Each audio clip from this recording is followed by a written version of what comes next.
We are in Tenerife in the Canary Islands, and Laura has not been on board for the last 10 days. She had to fly back to the States for a funeral, but her last email to me was to follow the blue stripe, and that's what I'm doing. I'm following the blue stripe. The blue stripe leads to Lara. That little ship looks like it's right out of an Indiana Jones movie. Well, I continued to follow the blue line as instructed, and that eventually brought me to Lara. She was waiting on the blue line for me. Tenerife is a beautiful island, and I'll tell you more about that in a little bit, but we started out in this beautiful, lush green valley, and we started up climbing up the mountain that kind of divides this island in half, and soon we found ourselves into pine trees and climbing into the fog and the clouds. It didn't take us long to break out of the clouds, and all of a sudden we had a beautiful blue sky, and there's a blue ocean down there somewhere, but it was covered up by the clouds. Absolutely beautiful up there.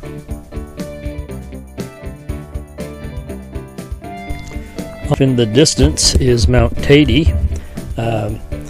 It is the highest elevation in Spain and the highest elevation among the islands in the Atlantic Ocean. It is a volcano that has not erupted for 100 years or so, but it still has movement underneath it. It's also the third largest volcano in the world when measured from the base.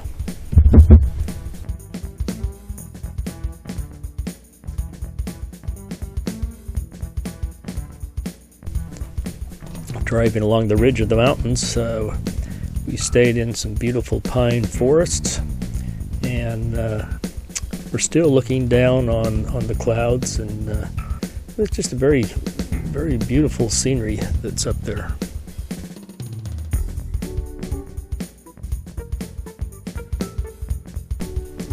As we drove along, we quickly went from pine forest to desert to almost a moon-like environment and scenery.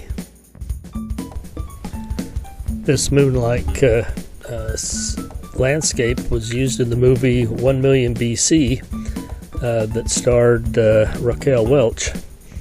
An earlier version of that film starred Victor Mature, which was made in the 1940s. I don't think that was filmed here, though.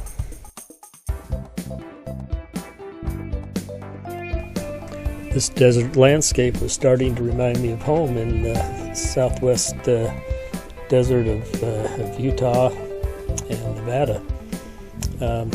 Needed just a little bit more red in the soil and the rocks, and it looked darn close. Tenerife is the largest and most populated island of the Canary Islands. It is home to almost 43% of the total population of the islands. Approximately 5 million tourists visit Tenerife every year. It's the most visited island in the archipelagos, and probably one of the most important tourist destinations in Spain and the world, hosting one of the world's largest carnivals, the Carnival of del Santa Cruz de Tenerife.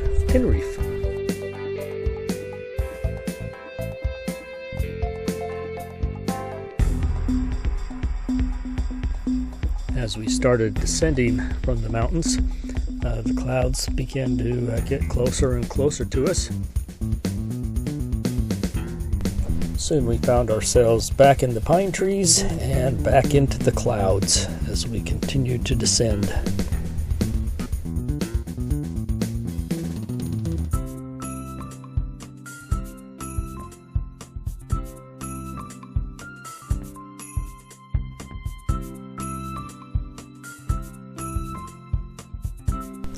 We finally broke through the clouds on our way down, but you can see we had quite a windstorm going up there. As you can see the clouds blowing by rather quickly.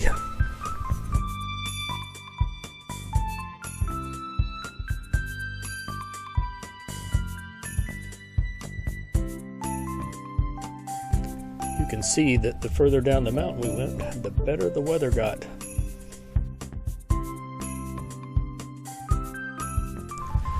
We did stop and get out, hiked up to this viewpoint of a little village called Masca.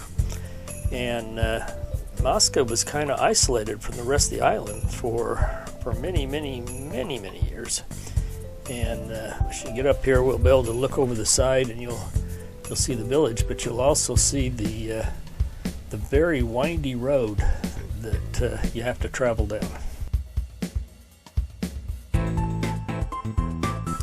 There's Masca just down in that little side of that mountain there. But look at the road. We have to drive up that thing. But it's a beautiful view from the top, and we can now see the ocean.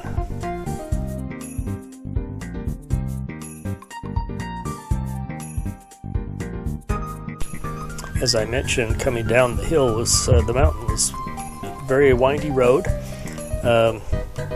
It was amazing to see some buses coming down that thing. It really wasn't room for them. When we got down to the bottom, we saw these, our guide showed us these almond trees and orchards. That was nice to see. And he also showed us some beautiful cactus.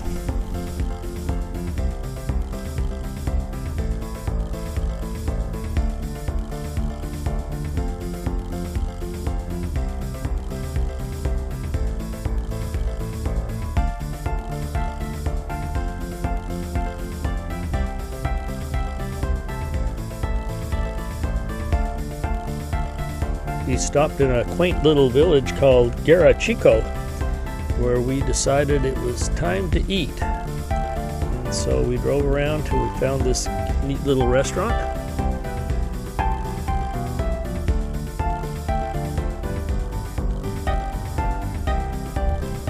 We ate at La Prada restaurant, which was really quite nice inside, and they had great food. Our first course was kind of a grilled cheese, flatbread grilled cheese with all kinds of different toppings on it.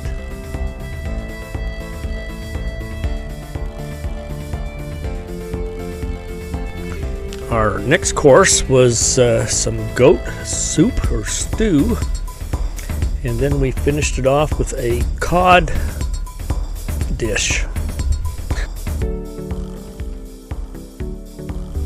Lastly, we spent some time in Santa Cruz, the town of Santa Cruz. Had some interesting artwork in the main square. But the most interesting thing was this dragon tree.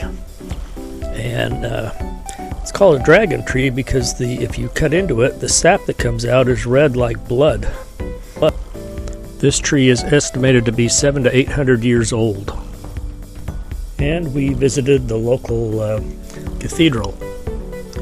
If you liked our video, please hit the like button and subscribe to our channel, Around the World in 274 Days.